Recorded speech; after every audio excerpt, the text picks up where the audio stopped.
बैठिए।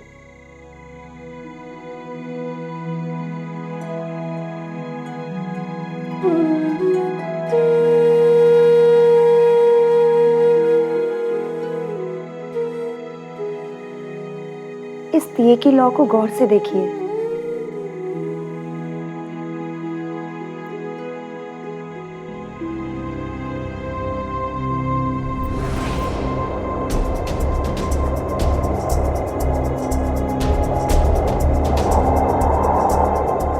अरे ये तुम क्या कर रही हो?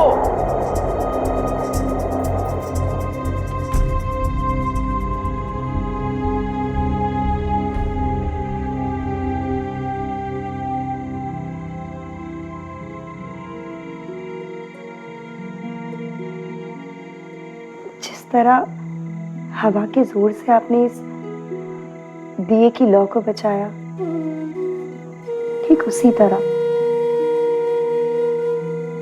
अपने मन को बचाइए। मन को?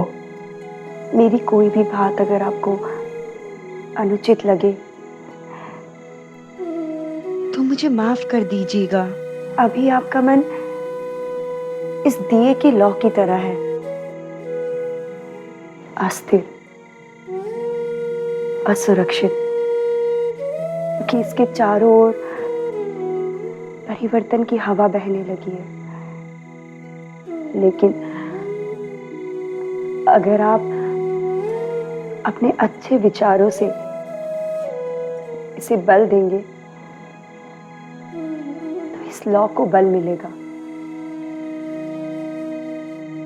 लेकिन अगर उस हवा से आप भयभीत, चिंतित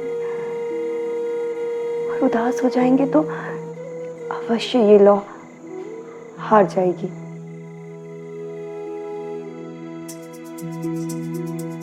विश्वास नहीं हो रहा है रुक्मिणी, तुम ऐसी भी बातें कर सकती हो? आप मेरी एक बात मानेंगे? हरिओम। स्त्रियां निस्वार्थ कुछ नहीं करती है।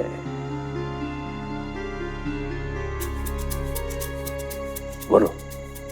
अप्पा पाटिल जी और उनके परिवार पे लगे प्रतिबंध को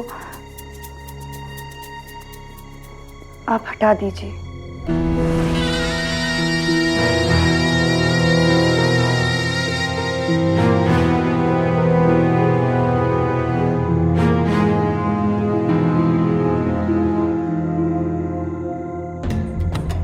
तुम सहधर्मचारिणी हो, स्वामिनी नहीं। इसका स्मरण रहे। हरिओम। लेकिन प्रतिबंध तो कुष्ठ रोग के डर से लगाया गया था। अब तो रानू जी भी बिल्कुल ठीक हो गए।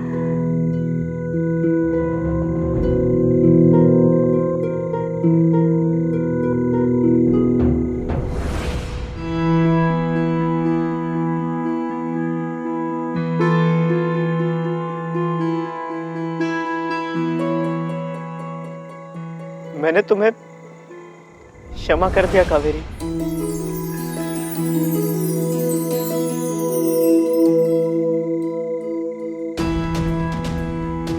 लेकिन मैं तुम्हारे साथ वापस नहीं लौट सकता हूं।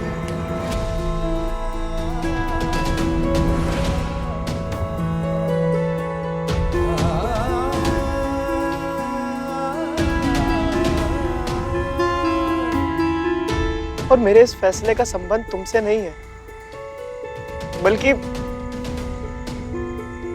मुझे तो यकीन हो गया है कि तुम्हारी कोई गलती नहीं है। लेकिन अब इस छोटी सी यात्रा ने मेरे जीवन की दिशा ही बदल दी है। जो प्रेम, जो करुणा, जो साथ, जो शक्ति मुझे साईं से, अप्पा जी से, भाईजा अक्का से, तात्या से प्राप्त हुई है वो इतनी है कि मैं उसे अपनी आखिरी सांस तक औरों की सेवा में समर्पित करना चाहता हूँ। आप मुझसे प्यार नहीं करते अब? करता हूँ, लेकिन प्यार की परिभाषा बदल गई है मेरे लिए।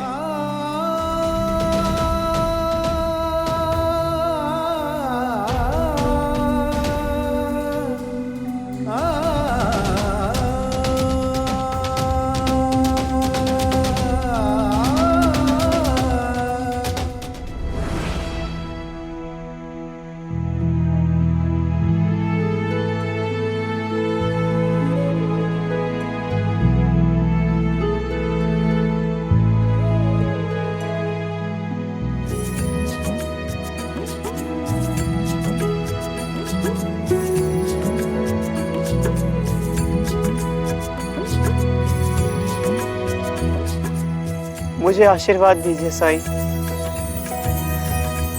कि मैं स्वार्थ से ऊपर उठ सकूं।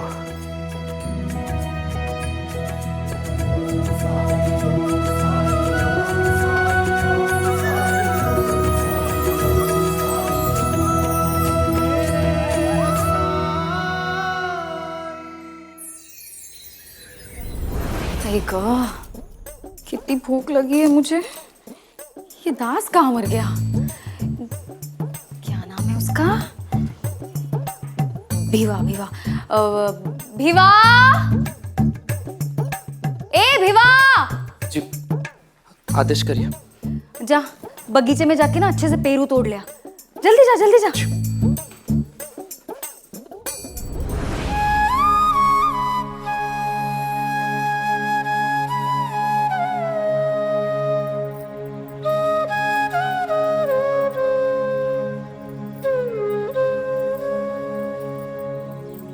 भिक्षा दे माई।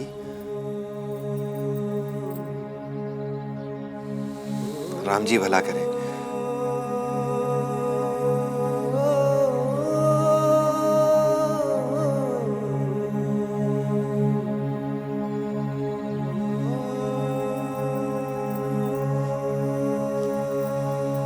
भिक्षा दे माई।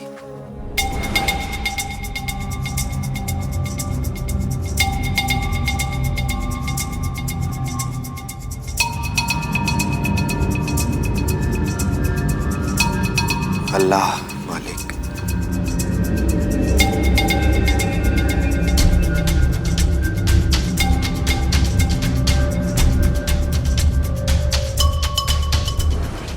राम राम भीवा भाऊ। राम राम। यहाँ क्यों आए? गांव में सब ठीक तो है ना? गांव में तो सब ठीक है, परंतु आपकी पत्नी वो कभी भी बच्चे को जन्म दे सकती है और उसकी हालत भी बहुत नाजुक है। वो बहुत कष्ट में है। सुबह शाम उठते बैठते बस तुम्हारा नाम लेती है। तुम्हारी भाभी भी कुछ हफ्तों बाद लौटेंगी। भाऊ, बस कुछ ही दिनों की तो बात है, तुम्हें उसके साथ होना चाहिए। तुम तो जानते हो मैं दास हूँ यहाँ पे, और दास के लिए कोई अधिकार नहीं। जो उसका मालिक उसे दे दे बस उसमें ही। अरे तुम अभी भी यही हो? और ये कौन है? अंदर किसने आने दिया इसे? घर के नियम नहीं जानते तुम? अगर मैंने अभी दादा को बता दिया ना तो उल्टा टांग देंगे तुम्हें। सरकार को कुछ मत बताइएगा। ये मेरे गांव से आया है। मेरी पत्नी पेट से है, प्रसूति का समय आ गया। बस वही संदेश देने आया था। ये दे दिया ना संदेश? चलो अब निकलो। तू जाना पेरू लेके आ, और सुन, कच्चे मत तोड़ लाना, वरना तुम्हारी हड्डियां टूटी समझ लेना। अरे जा।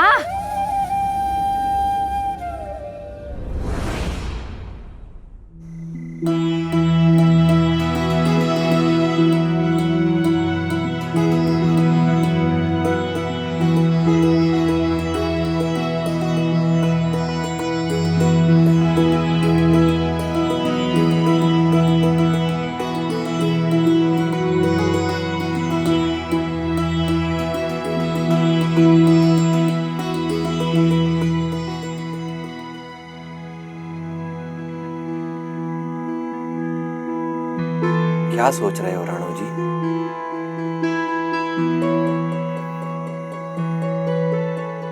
सोच रहा था कि एक उंगली अगर ये वापस आ जाती तो। प्रकृति के नियम के खिलाफ कुछ नहीं होता।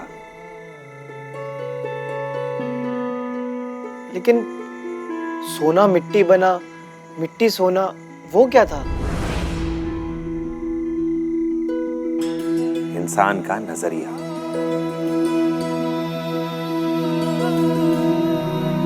आपकी बातें, अब समझा भी दीजिए इसका मतलब। जाओ बाहर से मिट्टी ले आओ। मैंने कहा बाहर से मिट्टी ले आओ।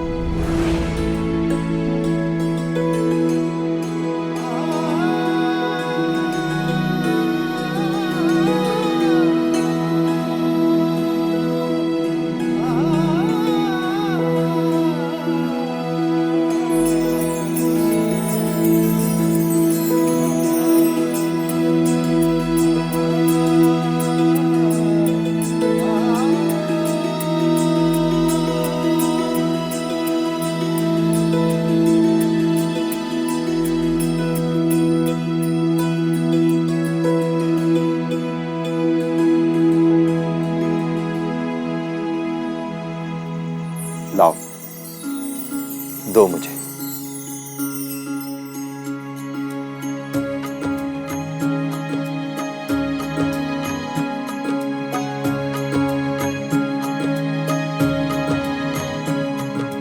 लो।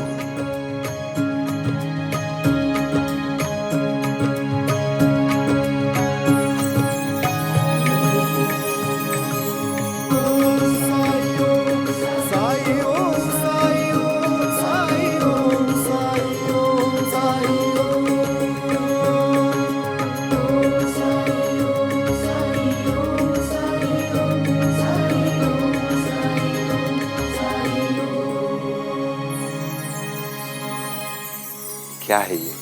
सोने के सिक्के। लेकिन तुम्हारी भाभी को जो मैंने दिया था वो इससे भी कहीं ज्यादा कीमती था। कैसी बात कर रहे हैं? आपने तो उन्हें मिट्टी दी थी। मिट्टी, मिट्टी जो हमें अन्न देती है, फल देती है, औषधि देती है। मिट्टी, मिट्टी जिससे घर बनता है। किसान के लिए मिट्टी उसके प्राण है। और कुम्हार, कुम्हार के लिए उसका अस्तित्व। तुम ही बताओ राणो जी, क्या मिट्टी के बिना जीवन संभव है? तो बोलो, सोना कीमती है या फिर मिट्टी? आपकी इस बात को मैं गलत नहीं कह सकता हूँ, लेकिन मिट्टी तो मिट्टी ही होती है और सोना सोना होता है। अब अगर मैं कहूं कि ये खंडर खंडर नहीं एक राजमहल है, तो ये नजरिया तो नहीं होगा। जो सामने है वही सत्य है। क्या ये सच में तुम्हें खंडर लगता है? एक बार ध्यान से सोचो और फिर बताओ। इस जगह ने तुम्हें शरण दी। यहां जो भी आता है उसे शांति दी, समस्याओं का समाधान दिया। इस जगह ने हर किसी को अपने आंचल में पनाह दी, बिना उसका धर्म, उसका नाम, बिना उसकी जाति पूछे। जब तुम्हें कोई भी स्वीकार नहीं कर रहा था राणो जी, उस समय यही वो जगह है जिसने तुम्हें बार बार अपने पास बुलाया। जब गांव वालों ने तुम्हें अपने घर से निकाल दिया था, लेकिन इस जगह से तुम्हें कोई नहीं निकाल पाया राणो जी। मुझे तो ये खंडर नहीं लगता राणो जी। मुझे तो एक माँ की गोद लगती है, एक माँ जिसे अपनी हर संतान प्यारी है, हर संतान।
मेरी द्वारका माई है ये।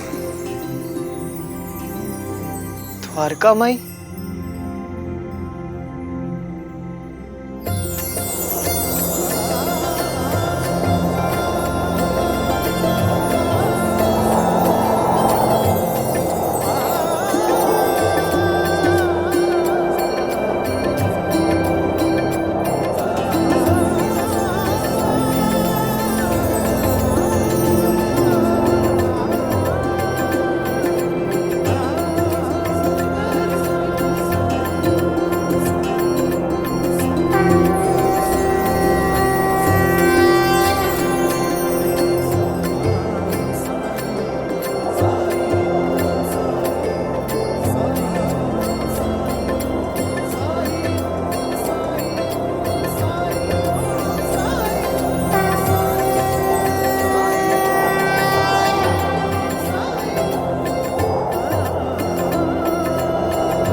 परम ज्ञान का भर दे अंजन, अलख निरंजन साई राम। अज्ञान तिमिर से घिरा भयंकर, ज्योति शुभंकर साई राम। ओम साई ओम साई ओम साई ओम साई ओम साई ओम साई ओम साई ओम साई ओम साई ओम साई ओम साई ओम साई ओम।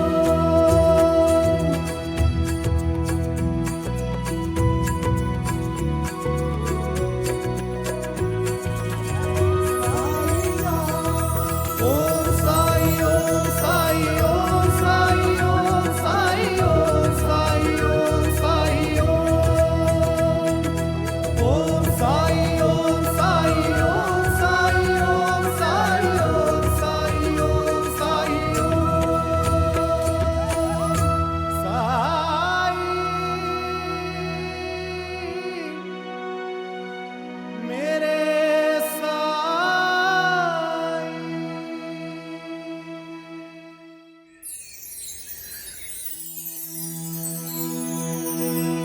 बायजमा,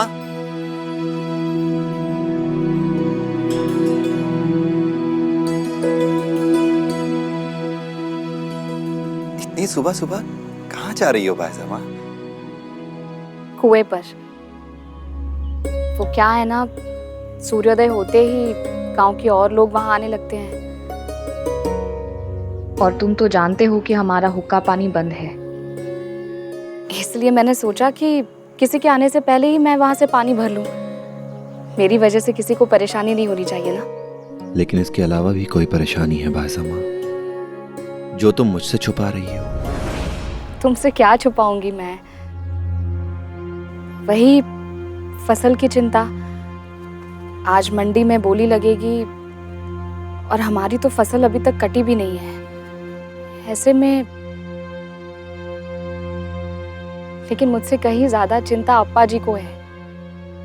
मैंने कहा उनसे सब अच्छा ही होगा, साईं पर छोड़ दीजिए। साईं ने अगर हमारी फसल बचाई है तो इसके पीछे कोई ना कोई कारण जरूर होगा। श्रद्धा और सबूरी का पाठ सबको पढ़ाने लगी हूँ मैं। अल्लाह मालिक।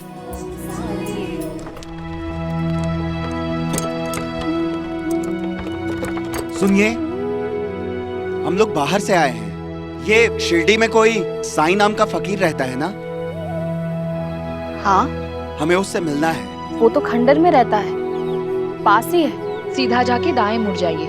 जी, धन्यवाद।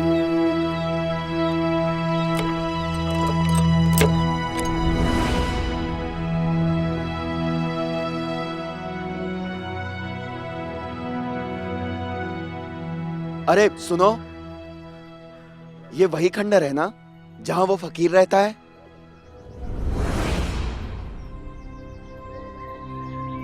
आप लोगों से भूल हुई है। ना तो ये खंडर है और ना ही यहाँ कोई फकीर रहते हैं। ये कैसी बातें कर रहे हैं आप? हमें तो यही पता बताया है, लेकिन लगता तो ये खंडर ही है। खंडर नहीं, द्वारका माई। द्वारका माई है ये। द्वारका, श्री कृष्ण वाली द्वारका। इसका मतलब यहाँ श्री कृष्ण भी रहते होंगे? जो यहाँ रहते हैं उनमें जिसे ढूंढोगे उसे पाओगे। किसी के लिए ईश्वर का रूप, किसी के लिए वैद, किसी के लिए गुरु, किसी के लिए परम पिता, किसी के लिए माँ, तो किसी के लिए सखा।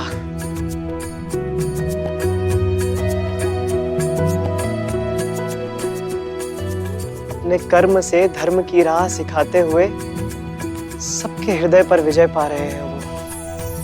फकीर के रूप में ऐसे राजा हैं वो, जो सबके मन को अपनी करुणा से मोह रहे हैं। ऐसे श्री कृष्ण का स्वरूप है वो।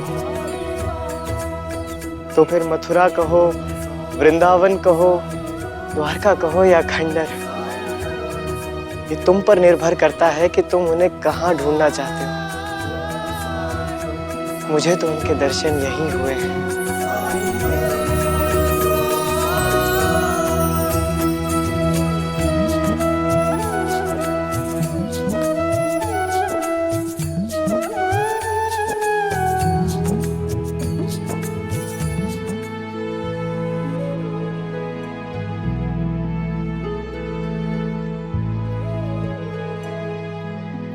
इस मिट्टी ने उनके चरणों को स्पर्श किया है,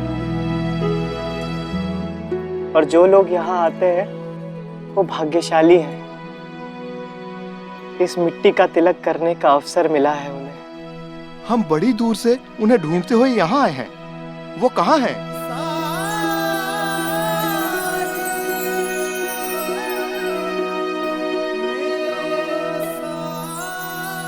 सही समय का इंतजार करिए, वो जहाँ कहीं भी हैं सबकी पुकार सुन रहे हैं। क्या साईं यहीं रहते हैं? मैंने उनके चमत्कारों के बारे में बहुत सुना है। कहाँ है वो? साईं यहीं रहते हैं, लेकिन वो कब और कहाँ मिलेंगे ये किसी को नहीं पता। मुझे उनसे मिलना बहुत जरूरी है। मेरे बेटे की तबीयत बहुत बिगड़ गई है, मुझे दवाई चाहिए। और मेरी माँ की आंखों की रोशनी जा रही है। साईं जरूर कोई चमत्कार करेंगे, है ना? मेरा बैल खो गया है। सुना है साईं ने जंगल से किसी की घोड़ी ढूंढ दी थी। अब मेरा बैल भी जरूर मिल जाएगा।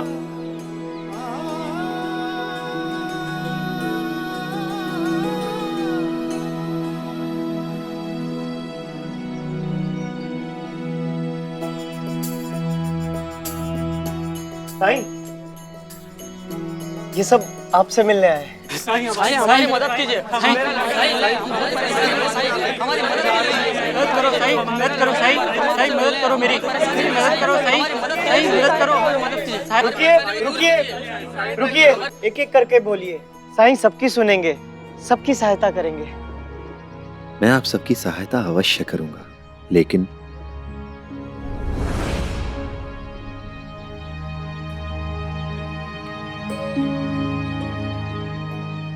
बदले में तुम लोग मुझे क्या दोगे?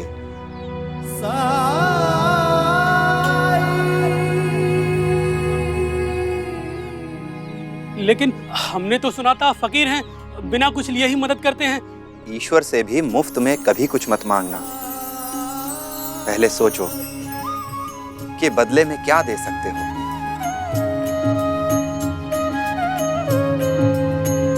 भक्ति, कर्म, सेवा, कुछ तो दे सकते हो।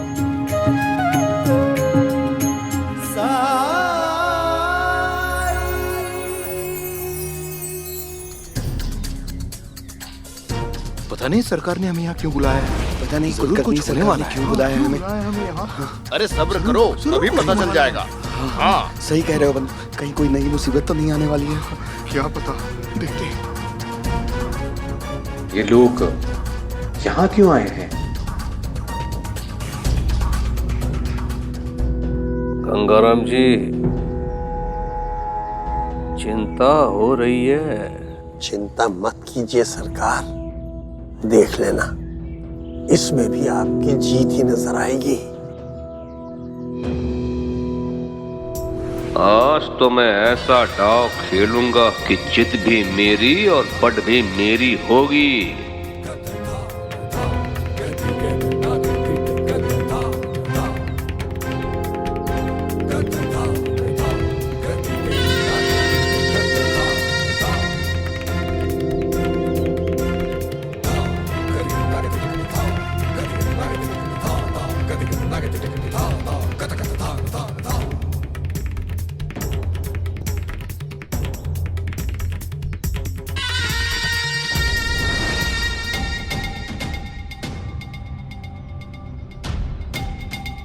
राणू जी कुष्ठ रोग से मुक्त हो चुका है,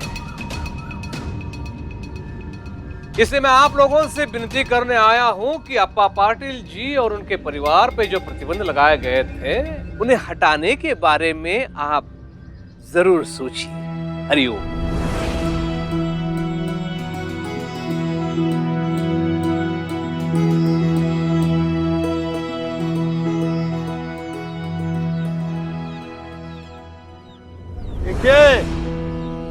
कुलकर्णी सरकार जनता की भावनाओं का सम्मान करते हैं, नहीं तो क्या इनको यह अधिकार नहीं है कि ये स्वयं उन प्रतिबंधों को हटाने का आदेश दे दें? लेकिन नहीं, वो आप सबको ये अधिकार दे रहे हैं।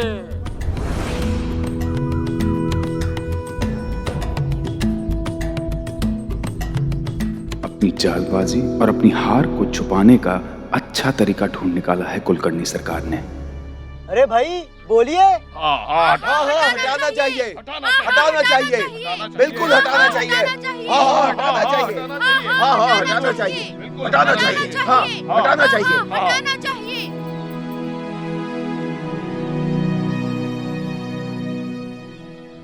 तो यह तय है कि प्रतिबंध हटने चाहिए और वो भी अतिशीघ्र।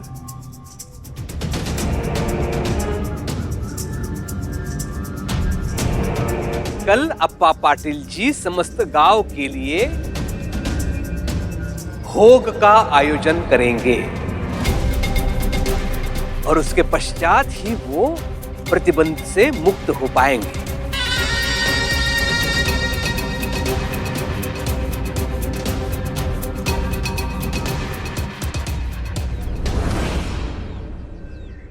भोग कल?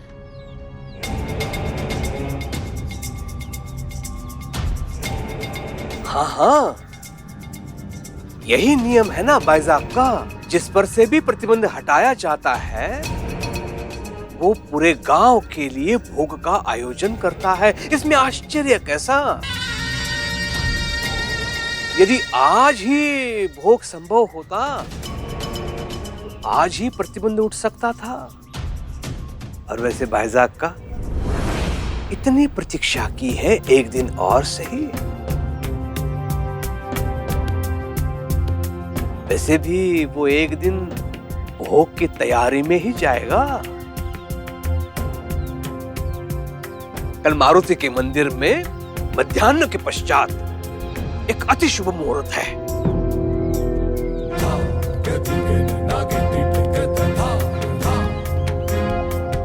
कुलकर्णी सरकार की, कुलकर्णी सरकार की, कुलकर्णी सरकार की, कुलकर्णी सरकार की, कुलकर्णी सरकार की।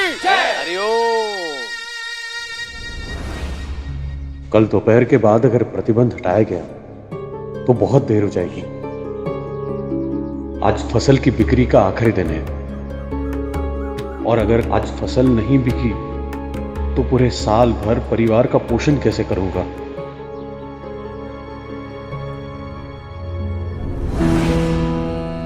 बधाई हो अप्पा पाटिल जी, बधाई हो।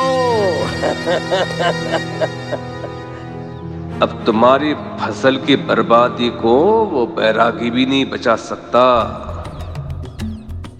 यदि किसी प्रकार की सहायता चाहिए तो निसंकोच कहिएगा। हरिओम। सरकार तो धन्य है। हाँ धन्य है, हाँ धन्य है, तो धन्य है। धन्य है? धन्य क्यों है बताऊं? क्योंकि कुलकर्णी सरकार शिरडी के भलाई के बारे में सोचते हैं, बिना पक्षपात किए। हरिओम।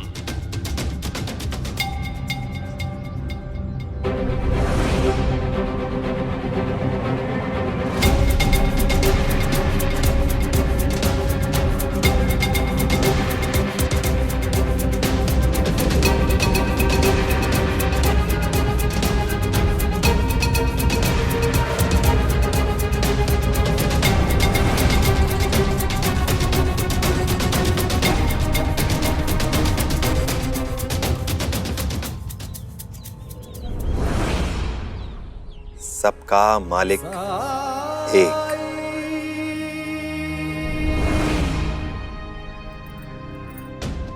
साई, क्या हुआ? ये लोग यहाँ?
आपकी फसल है अप्पा जी, इन लोगों ने काटी है।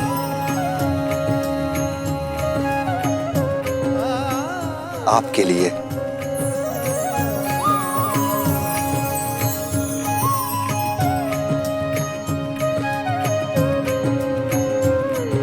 और इन्होंने किसी प्रतिबंध का उल्लंघन भी नहीं किया है, क्योंकि ये लोग शिरडी के वासी नहीं हैं।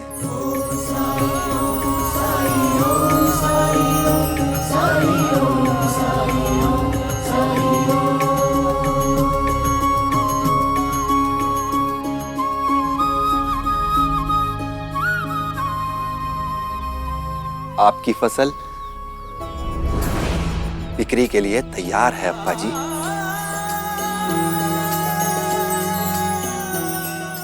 श्रद्धा, सबूरी। श्रद्धा, सबूरी।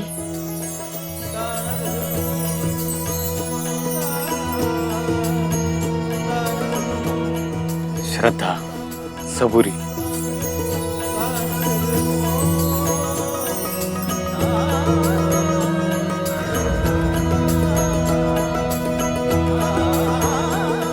मैं जानती थी तुम्हारे होते हुए सब अच्छा ही होगा। कैसे होगा ये नहीं पता था, लेकिन पता था मैंने कि कुछ नहीं किया बायजामा। जो कुछ किया है इन लोगों ने किया है। पर ये लोग तो इस गांव के भी नहीं है, मैं जानते भी नहीं है। अगर हम सब अपनी सरहदों को मिटाकर अपनी परेशानियों से ऊपर उठकर एक दूसरे की मदद करने लगे तो स्वर्ग यहीं इसी जमीन पर मिल जाएगा। और यही मानव जीवन का मूल उद्देश्य भी तो है।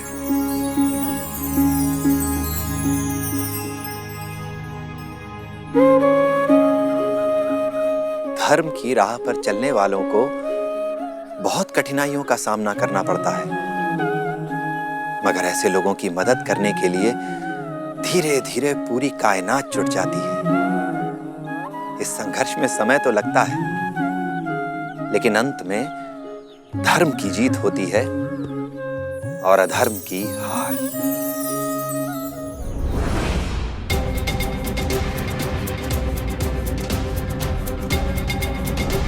आपकी फसल बिक्री के लिए तैयार है अप्पा जी।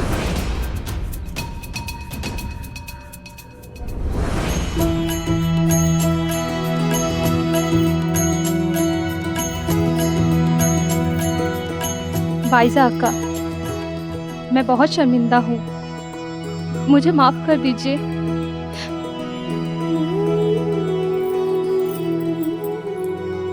माफी मांगने का दिन नहीं है ये। इतने लोगों को बुला के खिलाना पिलाना है। देख तो लीजिए, इतना अनाज है ना, सबके लिए हो तो जाएगा ना। कोई चिंता नहीं है मुझे, है तो अच्छा है, ना है तो ना सही।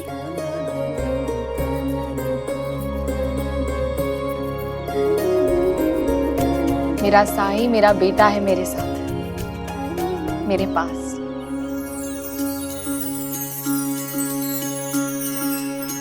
ओ सुख दुख आने जाने हैं और साए, बाबुराए मनवा तेरा उलझ न जाए।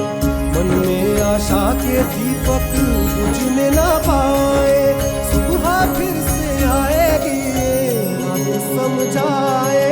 ओम साई ओम साई ओम साई ओम साई ओम साई ओम साई ओम। पंता जी, ये तो गांव जाने के सपने देखने लग गया। मेरी पत्नी को मेरी जरूरत है। अरे चल, कोई भी झूठी मूठी कहानी बना के पत्र लिखा के लेके आ गया और सोचता है तुझे छुट्टी मिल जाएगी। नहीं, मैं झूठ नहीं बोल रहा हूँ। मैं एक बार सरकार से दरख्वास्त करता हूँ। देख, सरकार आज पहले से बहुत गुस्से में है। ये चिट्ठी लेकर उनके पास जाएगा ना तो तेरी चमड़ी उधेड़ देंगे, जैसे तेरे बाप की उधेड़ी थी एक बार।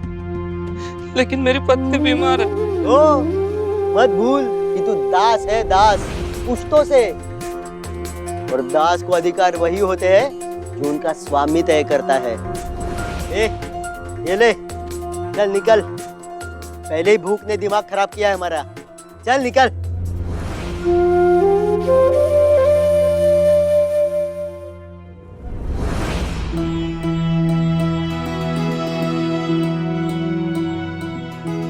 फिर से आप बिना बताए आ गए।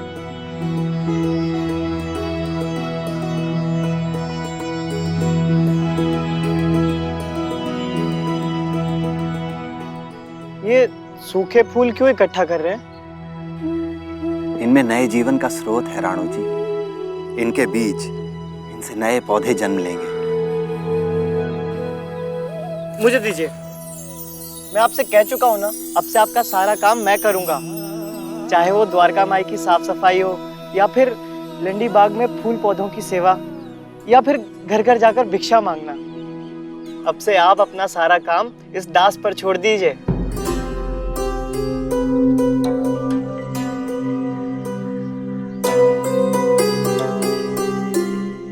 राणो जी, खुद को किसी का दास समझना या किसी और को अपना दास समझना, दोनों मानवता का अपमान करना है। उस ईश्वर का अपमान करना है जिसने हम सबको बराबर बनाया है। उसी प्यार से तुम द्वारका माई में रहते हो राणो जी। उस द्वारका माई में जहां सब बराबर है, कोई छोटा बड़ा नहीं है। मैं तो केवल आपकी सेवा करना चाहता हूँ। सेवा करने में और दास होने में, इन दोनों में फर्क होता है राणो जी।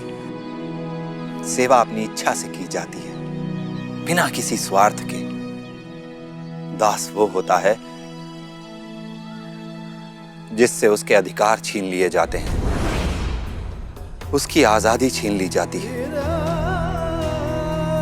उसकी मजबूरी का फायदा उठाया जाता है।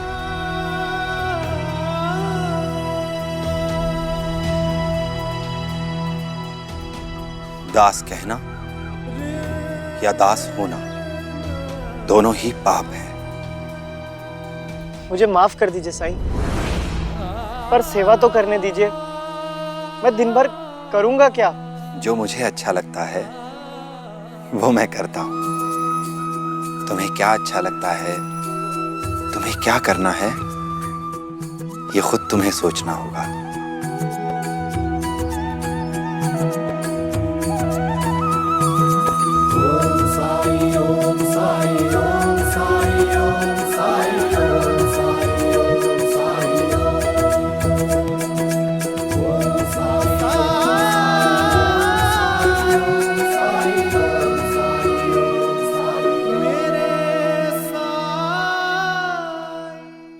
ऐसे और भी मज़ेदार वीडियो के लिए हमारे चैनल को लाइक, शेयर और सब्सक्राइब करें।